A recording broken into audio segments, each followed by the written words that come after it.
Bonjour à toutes, bonjour à tous et bienvenue dans la revue de presse du Wunderparlement depuis le Parlement européen de Strasbourg en ce mardi 17 janvier 2023 avec Elliot Thierry. Bonjour. Bonjour Jean-Luc. Eh bien, nous allons vous proposer une revue de presse qui vous raconte, j'espère, le mieux possible, une sélection de ce qui se passe dans ce Parlement et dans ce continent. On va vous parler de combats de chars anglo-germano-français. On va vous parler d'une invasion iranienne à Strasbourg. On va rapprocher la droite et l'extrême droite au Parlement européen. On va se demander si les organisations criminelles sont en train de dévorer l'Europe. On parlera des prochaines élections en Espagne. On se demandera si la guerre contre la drogue est gagnée ou perdue, ou si la voie portugaise est la meilleure à suivre. On va se demander que font les Français et les Allemands en Éthiopie. Et oui, d'ailleurs, c'est où l'Éthiopie, hein? Et puis on terminera avec un cargo à voile qui relie l'Europe à la Guyane. On démarre en Ukraine. À toi, Elliot. Combien de chars vont être donnés à l'Ukraine? C'est la grande question qui se pose actuellement. On ne sait pas exactement combien de chars la France va-t-elle livrer. Il est question en fait de chars à roues, d'AMX 10 RC, qui sont des chars légers que la France va se séparer, va céder à l'Ukraine. Se pose maintenant en fait la question des chars Leclerc, ces chars lourds que l'on voit défiler tous les ans sur les Champs-Élysées le 14 juillet. Mais des pays nous ont devancés, notamment le Royaume-Uni qui a annoncé récemment la livraison de 14 chars de conception britannique, des chars Challenger 2, qui vont potentiellement, on ne sait pas, permettre à l'Ukraine de résister à l'invasion russe.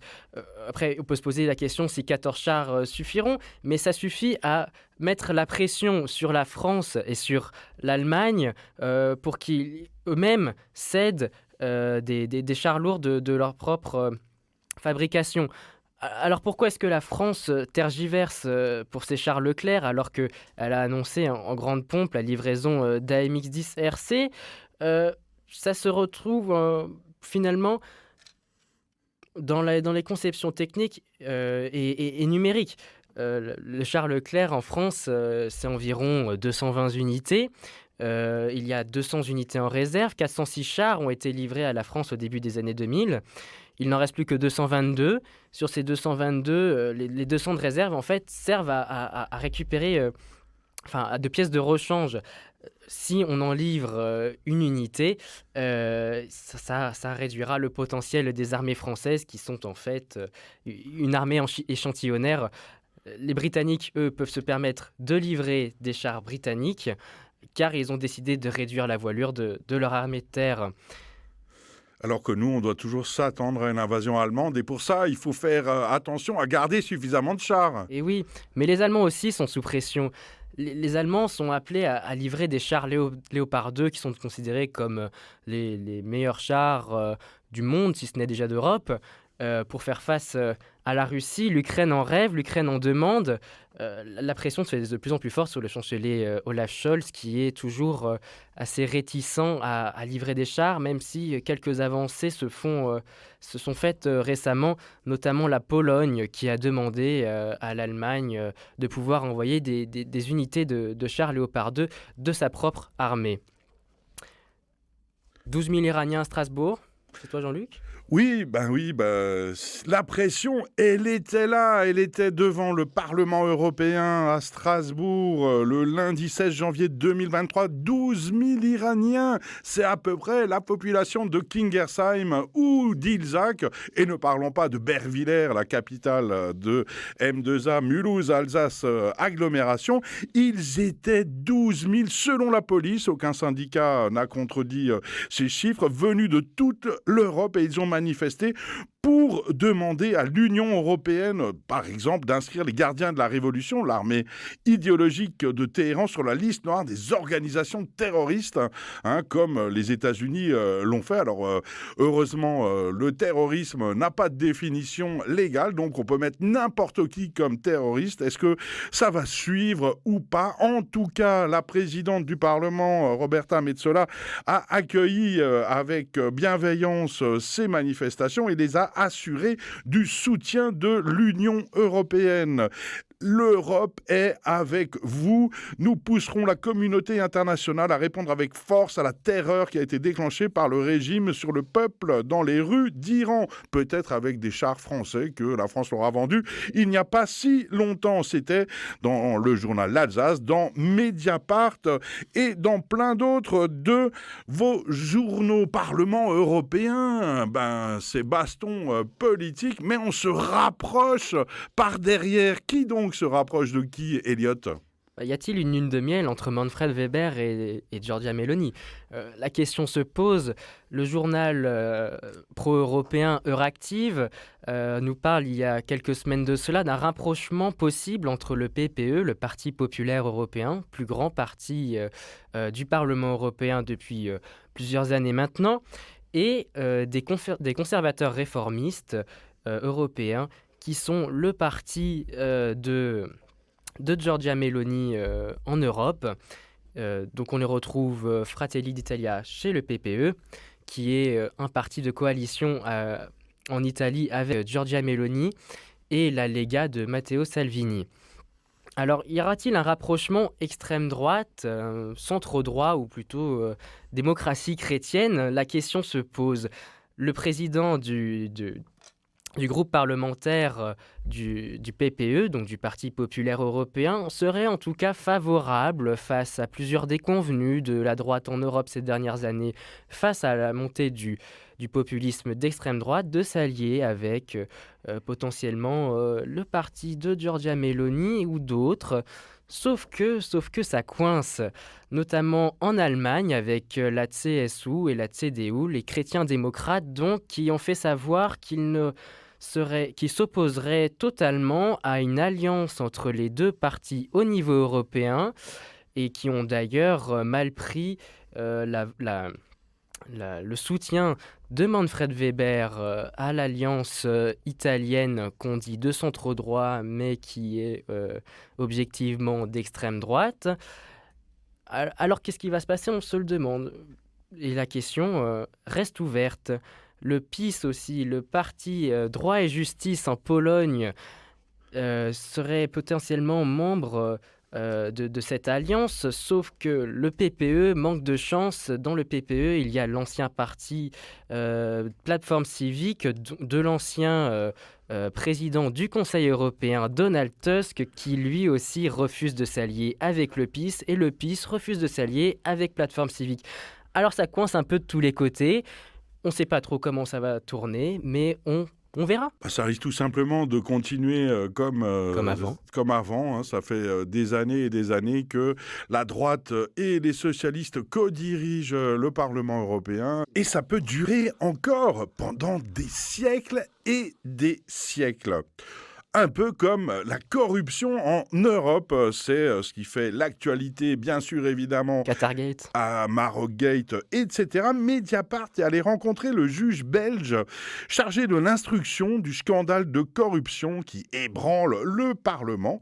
Michel Claise alerte sur la criminalité financière en Europe devenue incontrôlable. Il faut alerter, plaide-t-il, sur le dérèglement économique qu'elle entraîne. Mediapart demande, vous dites que l'argent sale est partout dans l'économie européenne. Est-ce qu'il y en a plus de corruption aujourd'hui qu'il y a 20 ans ? Oui. Il y a une aggravation du phénomène. Le système de fonctionnement des organisations criminelles est aujourd'hui démultiplié par les nouvelles technologies. Le deuxième phénomène, c'est l'énorme fortune qui se crée sur la base du produit de ces trafics. Et on prend l'exemple de l'Italie, gangrénée par les mafias, gorgées de pognon qui rachètent toutes les entreprises qui s'effondrent les unes derrière les autres. D'après le juge belge, 50% de l'économie est actuellement détenue en Italie par les mafias de type N'Grata ou Cosa Nostra, etc. Donc voilà, la corruption, un sujet d'actualité qui va continuer à faire vivre la presse, peut-être même en Espagne. Oui, peut-être même en Espagne, qui elle aussi va voir arriver des élections. Le parti socialiste de Pedro Sánchez, l'actuel Premier ministre espagnol, fait face à la crise de l'énergie et sort à peine de la crise sanitaire et des effets qui lui ont succédé. Le Parti socialiste en Espagne est encore en bonne position et même en meilleure santé que le Parti socialiste français. C'est pas difficile. Oui, c'est pas très difficile, mais en même temps, on creuse fort, hein. Face à lui se retrouve le Parti populaire espagnol, qui lui aussi fait partie du PPE, d'Alberto Núñez Ferro, qui lui reproche au gouvernement socialiste allié avec la gauche espagnole d'avoir mal géré les deniers publics et d'avoir menti sur la crise catalane en proposant la suppression du crime de sédition. Alors qu'est-ce que c'est le crime de sédition ? C'est c'est par exemple Carles Puigdemont, l'ancien président catalan, qui a proposé, en dehors de toute légalité, un référendum pour que la Catalogne en sorte. Les deux partis, en fait, PP et Parti socialiste espagnol, sont au coude à coude dans les sondages. Pedro Sánchez, lui, se défend d'avoir mis en place plusieurs mesures d'aide sociale en faveur des plus pauvres, des plus modestes, notamment avec le mécanisme ibérique que l'on envie beaucoup en France. Malgré une situation différente, ce mécanisme ibérique qui permet à l'Espagne de contrôler relativement les prix de l'énergie. Maintenant, la guerre contre la drogue ou la voie portugaise, qu'est-ce que c'est, Jean-Luc ? On reste en Ibérie. Voilà, restons sur la péninsule ibérique avec le modèle portugais qui fait des émules. C'est France 24 qui nous raconte qu'en matière de lutte contre la toxicomanie, tous les regards se tournent vers le Portugal. Rappelons que le Portugal a dépénalisé l'ensemble des drogues en 2001 et que ça va beaucoup mieux depuis. La consommation de drogue diminue à l'heure où le port d'Anvers en Belgique vient d'exploser le record de saisie de cocaïne. Devant Rotterdam. Plus de 100 tonnes, Rotterdam aussi, mais Anvers, je crois, détient, est en tête du hit parade avec 100 tonnes de cocaïne confisquées en 2022. On se demande si il faut continuer comme ça. Est-ce que la guerre contre la drogue n'est pas tout simplement perdue ? L'Allemagne a programmé la légalisation du cannabis pour cette année 2023 ou 2024. De plus en plus de pays légalisent, d'autres dépénalisent. Est-ce qu'il faut continuer, comme la France, à avoir la politique la plus répressive en matière de drogue avec les consommateurs qui sont champions d'Europe, voire du monde, de consommation de cannabis, par exemple. Enfin, voilà, est-ce qu'on fait quelque chose ou est-ce qu'on regarde la consommation continuer d'augmenter? C'est toute la question qu'on peut se poser. Mais est-ce qu'on fume des joints en Éthiopie? Je me le demande. Moi aussi, je me le demande. Les ministres des Affaires étrangères français et allemands sont allés conjointement en Éthiopie pour 48 heures dans la capitale Addis Abeba afin de renouer les liens avec le gouvernement éthiopien qui était un peu distendu depuis la guerre au Tigré. Et oui, encore une guerre qui fait rage, pas si loin de chez nous, mais quand même assez loin, et dont... qui pourrait nous toucher finalement, parce que la Corne de l'Afrique est un endroit stratégique. Alors, c'est aussi symbolique cette visite, réaffirmer, l'union, enfin l'amitié entre la France et l'Allemagne et puis montrer qu'une Europe unie face, à d'autres puissances qui, eux, n'ont pas rechigné à continuer, d'avoir des relations avec, Addis Abeba, notamment lors des combats les plus féroces, au Tigré qui ont vu plusieurs exactions se produire. L'Europe se montre unie, essaye de relancer la coopération et essaye surtout de faire face, aux pouvoirs, russes et chinois qui sont déjà très bien installés, en Éthiopie, mais les pouvoirs russes qui, eux aussi cherchent à continuer, voire à mettre en place une coopération renforcée, dans la Corne de l'Afrique, qui voit aussi passer, pas mal, de nos cargos. Alors, la France et l'Allemagne vont-elles réussir? En tout cas, mieux que désunis. La dernière fois qu'ils y étaient allés, on a bien vu, que, la désunion, ne fonctionnait pas et puis c'est aussi pour montrer, une union face à la Chine, mais aussi montrer l'union, de la France et l'Allemagne renouvelée pour, le prochain anniversaire, du traité, de l'Élysée et tout cela, c'est RFI qui nous le dit, dans une revue, enfin, dans un article de presse qui date d'il y a quelques jours.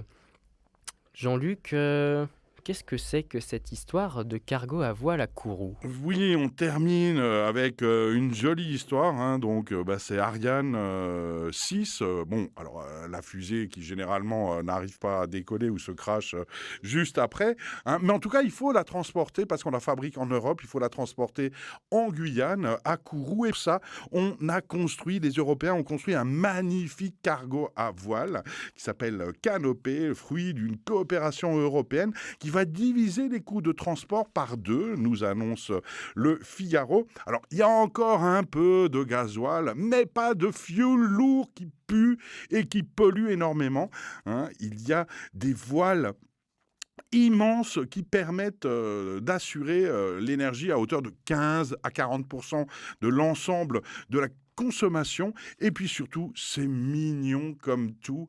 Un cargo de plus de 120 mètres de long, de 22 mètres de large, qui pèse plus de 10 000 tonnes et qui avance parfois juste à la force du vent. Comme c'est pas beau, hein, l'aérospatiale à la mode Canopée avec ce cargo géant à voile. Voilà, c'était la fin. Oui, oui, déjà la fin de cette revue de presse qui fut courte, mais intense. On espère vous revoir très bientôt et puis cette revue de presse, elle était bien complète quand même. On a parlé de chars, de visites en Éthiopie, d'élections, de cargo à voile et de bien d'autres choses. Merci à Jean-Luc Vertenschlag d'avoir participé avec moi à cette revue de presse et à Bertrand Vigier d'être à la technique et d'être bien sympa avec nous. Et merci Elliot Thierry d'avoir animé cette revue de presse en direct ou presque du Parlement européen. À bientôt dans le Wunder Parlement pour de nouvelles aventures.